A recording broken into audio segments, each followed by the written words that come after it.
అందరికీ నమస్కారం. నా పేరు అర్చన. ఈరోజు కథ నా గుండె చప్పుడు నువ్వే part 124.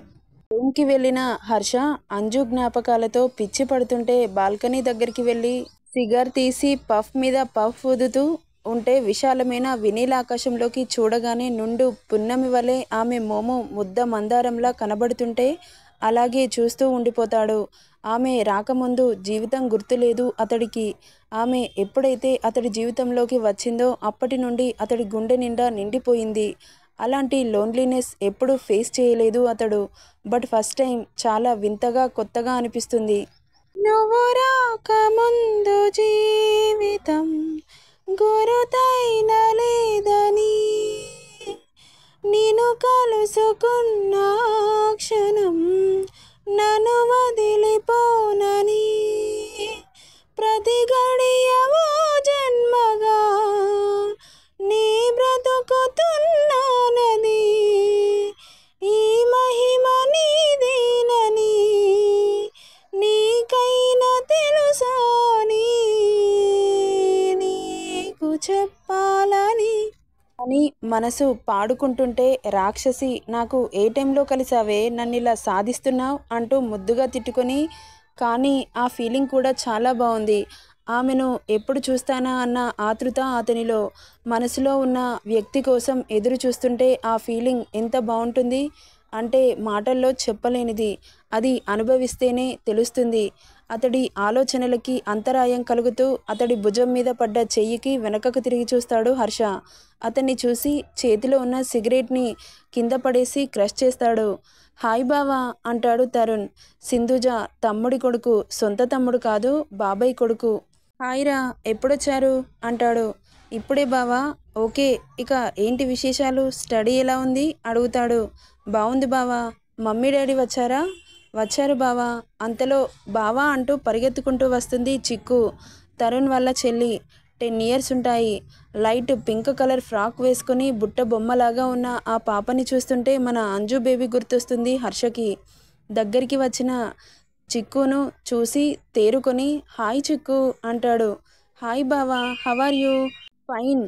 What about you? Nothing బావా. అలా వాళ్ళ పలకరింపులు అయిపోగానే కిరణ్ వస్తాడు. రేయ్ బావా, ఆల్మోస్ట్ అందరికీ అయిపోయాయిరా. ఓకే, అక్కడ డెకరేషన్కి ఈరోజు నైట్ వరకు మనుషులను పంపిస్తాను.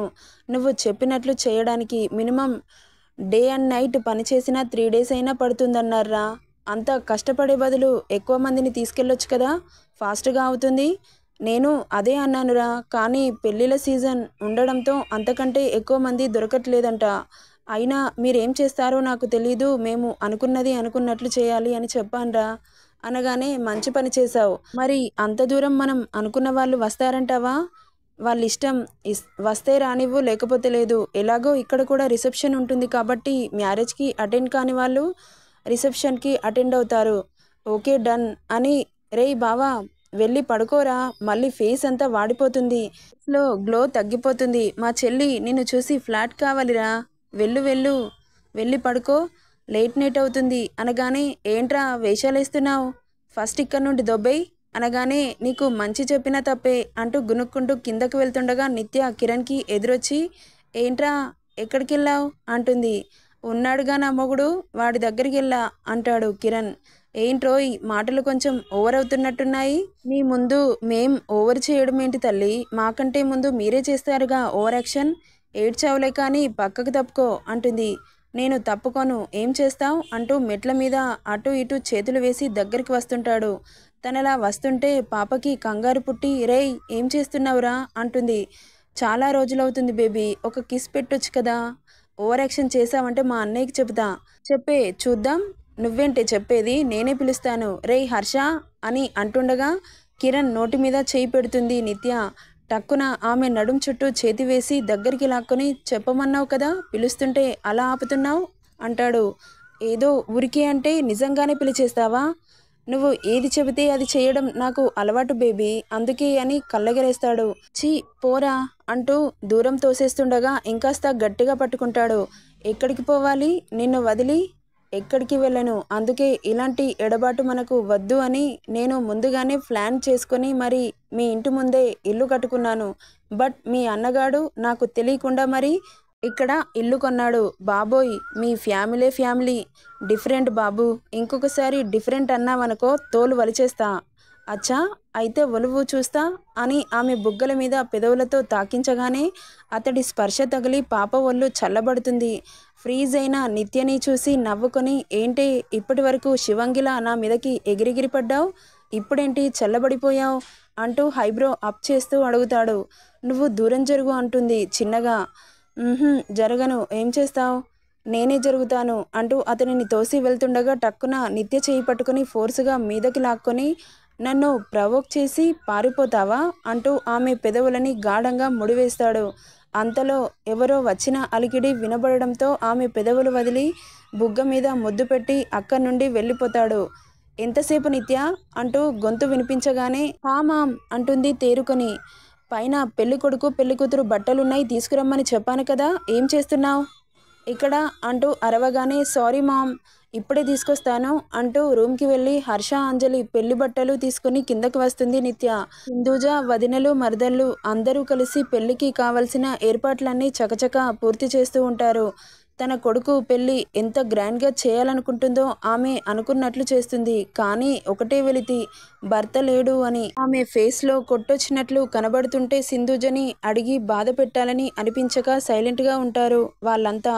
పైనుండి చూస్తున్న హర్షకి బాగా అర్థమవుతుంది. కానీ అతడికి ఎంత దూరంగా ఉంటే అంత మంచిది. విషం నింపుకున్న నాగుపాము కంటే చాలా డేంజర్ అని. మామ్ అతడి వల్ల నువ్వు ఎలాంటి ప్రాబ్లమ్స్ ఫేస్ చేయడం నాకు ఇష్టం లేదు. బాధపడ్డా సరే అతడు నీ సరౌండింగ్లో కూడా ఉండడానికి వీల్లేదు. నిన్నే చంపాలని ట్రై చేసినవాడు అతడి మొసలి కన్నీళ్లకు నువ్వు కరగకూడదు అనుకుంటాడు హర్ష. ఇంట్లో సందడితో కాస్త ఊరటనిస్తుంటే సింధూజ వాళ్ళ మాటల్లో పడి టెన్షన్ మర్చిపోతుంది. రేపు హల్దీ మెహందీ ఫంక్షన్ ఉండడంతో హడావిడి అందరిలో. ఇక్కడ ఇంటికి దగ్గరగా చేరుకున్న అంజలి అక్కడ ఏర్పాట్లు చూసి షాక్ అవుతుంది. చాలా బాగా డెకరేట్ చేస్తున్నారు. వాళ్ళు వస్తున్న 1 కిలోమీటర్ దూరం నుండి డెకరేట్ చేస్తుంటే పాప కళ్ళు పెద్దవి చేసి చూస్తుంది. ఊరంతా లైటింగ్స్ ఫ్లవర్స్తో ఇంచు గ్యాప్ లేకుండా డెకరేట్ చేయిస్తున్నాడు బాబు.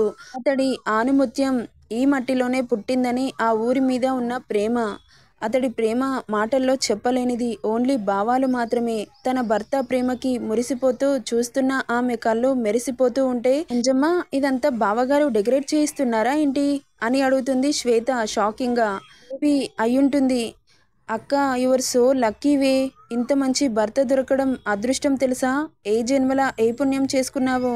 నీ కష్టాలు చూసి ఆ దేవుడు ఇంత మంచి భర్తనిచ్చాడు. నువ్వు ఓర్పుతో ఎన్ని కష్టాలని భరించావో అంత మంచి భర్త వచ్చాడు అంటుంది శ్వేత. అవునంజు నీ అదృష్టాన్ని చూస్తుంటే మాకు జెలస్గా ఉంది తెలుసా అంటుంది నిత్య. హర్ష గురించి చెబుతుంటే పాపకి లోపల డ్యాన్స్ వేస్తున్నట్లు అనిపిస్తుంది. వెంటనే అతన్ని చూడాలనిపిస్తుంది. బట్ అది పాసిబుల్ కాదు కదా. అతని నుండి ఎడబాటు కూడా చాలా బాగా అనిపిస్తుంది అంజలికి. ఇంకో 3 days తనని చూసే రోజు ఎప్పుడు వస్తుందా అంటూ వెళ్ళినప్పటి నుండే మనసు తహతహలాడుతుంది అతడి కోసం. అన్వేషణ, తన కోసమే నిరీక్షణ. ఈ ఫీలింగ్స్ ఎంత బాగున్నాయి. మాటలకందని భావాలు. ఇంతకుముందు అతడిని చూస్తానా అనిపించింది. బట్ ఇప్పుడు మాత్రం అలాంటి బాధ లేదు. కానీ ఎప్పుడు చూస్తాను అన్న ఎగ్జైట్మెంట్ మాత్రం చాలా ఉంది. అక్కడ ఏర్పాట్లన్నీ చూస్తుంటే వాళ్ళిద్దరి వేద మంత్రాల సాక్షిగా ఒకటవుతారు అన్న ఫీలింగ్ ఆమె మనసుని కుదురుగా ఉండనివ్వట్లేదు. ఇక శ్రీనివాసపురంలోకి ఎంట్రీ అయింది కారు. వీళ్ళ కోసమే ఎదురు చూస్తున్న ఊరు వాళ్ళు. అంజలి కార్ రాగానే ఆహ్వానం పలుకుతూ పెద్ద పెద్ద ఫ్లెక్సీలతో వెల్కమ్ చెబుతూ రాణిగారు అడుగు కింద పెట్టగానే కార్పెట్ మీద రోజ్ పెటల్స్ కాళ్ళకి తగులుతుంటే అది చూస్తున్న ఆమె కళ్ళు నిజమేనా అని అయోమయంలో పడిపోతుంది. అంజు వెనకే దిగిన సుష్మా, శ్వేత వాళ్ళ పరిస్థితి కూడా అలాగే ఉంది. నోర్లు బార్లా తెరుచుకొని మరీ చూస్తున్నారు. అంజు ఏంటి ఇదంతా అంటూ ఆమె భుజం మీద చెయ్యి వేసి అడుగుతారు. ఇంకా షాక్లోనే ఉంది పాప. జమీందర్ గారు ఆమెను ఆపి వెనుక వచ్చిన లక్ష్మి వాళ్ళ కార్ నుండి దిగి ఆమె చేతికి హారతిచ్చి ఆమెకు దిష్టి తీసి గ్రాండ్గా వెల్కమ్ చెబుతూ నడుచుకుంటూ వస్తున్న అంజలి చేతులని అటూ ఇటూ పట్టుకున్నారు సుష్మా, శ్వేత. అక్కడ జరిగే సన్నివేశాన్ని చూసి కలగంటుందా అన్నట్లు అయోమయంగా చూస్తూ ఉంది అంజలి. ఆమె మీద పూల వర్షం కురిపిస్తూ ఇంట్లోకి తీసుకెళ్తుంటే రాజ్యంలో యువరాణిని ఎంత గౌరవిస్తారో అంజలికి కూడా అలాంటి గౌరవం దక్కినందుకు చాలా హ్యాపీగా ఫీల్ అవుతుంది. The credit goes to Harshavardhan Reddy అని అతడిని ప్రేమగా తలుచుకొని మనస్ఫూర్తిగా మనసులో కృతజ్ఞతలు చెప్పుకుంటుంది. ఆమెను అందరూ అపురూపంగా చూస్తుంటే ఆమె సంతోషానికి అవధులు లేకుండా పోతాయి. ఊరిలోకి వస్తేనే ఇంత గ్రాండ్గా వెల్కమ్ చెబితే పెళ్ళి ఇంకెంత గ్రాండ్గా ఉంటుందో ఆమె ఊహకి అందట్లేదు. అదంతా చూస్తుంటే ఉక్కిరి బుక్కిరి అవుతుంది మనసంతా. నాకు మాత్రం వాళ్ళ పెళ్లి రోజు ఆమె ఫీలింగ్స్ని ఎలా ఎక్స్ప్లెయిన్ చేయాలో ఆ పదాలు దొరకట్లేదబ్బా. ఎందుకంటే ఆ పదాలన్నింటినీ ఈ పాట్లోనే వాడుతున్నాను కాబట్టి. ఇక ఇంటికి వచ్చిన అంజలి వాళ్ళని రిసీవ్ చేసుకుని జమీందర్ గారు ఊరందరికీ అతనే డిన్నర్ ఏర్పాట్లు చేయిస్తాడు. తెల్లారితే మెహందీ హల్దీ ఫంక్షన్ ఉండడంతో ఊర్లో వాళ్ళందరూ తమ ఇంట్లో పెళ్లిలా అన్ని పనుల్లో జాయిన్ అవుతూ ఉంటారు. ఊరంతా అంజలి పెళ్ళి అని సందడిగా మారిపోతుంది. అసలు ఆమె లైఫ్లో ఇలాంటి పర్సన్ ఆమె లైఫ్లోకి వస్తాడు, ఆమె పెళ్ళి ఊహించనంత ఘనంగా జరుగుతుంది అని ఏనాడు కనీసం కలలో అయినా కని ఉండదు. అంజు రాగానే ఆమె ఫ్రెండ్స్ అంతా చుట్టూ చేరుతారు. నీ రాకుమారుడు సునామీలా వచ్చి నిన్ను తీసుకెళ్తున్నాడే బాబోయ్, నీ స్టోరీని యూట్యూబ్లో ఓ సీరియల్ వేయొచ్చు, ఫుల్ హిట్ అవుతుంది తెలుసా. ఏంటే మీకు పెళ్ళైతే తెలుస్తుంది, అప్పుడు నేను కూడా మిమ్మల్ని ఏడిపిస్తాను అంటూ ఆ రోజు జాలీగా గడుపుతారు. ఇక నైట్ వంటలు కూడా ఆ ఊరి జనమే చేస్తారు. డిఫరెంట్ టైప్స్ ఆఫ్ వెరైటీస్ వండుతారు. ఊరంతా భోజనాలు చేసి వెళ్ళిపోతారు. నెక్స్ట్ ఏం జరుగుతుందో నెక్స్ట్ పార్ట్లో చూద్దాం. ఈ స్టోరీ ఎలా ఉందో కామెంట్ చేయండి. నచ్చితే లైక్ చేయండి, షేర్ చేయండి, సబ్స్క్రైబ్ చేసుకోండి friends. Thank you for listening.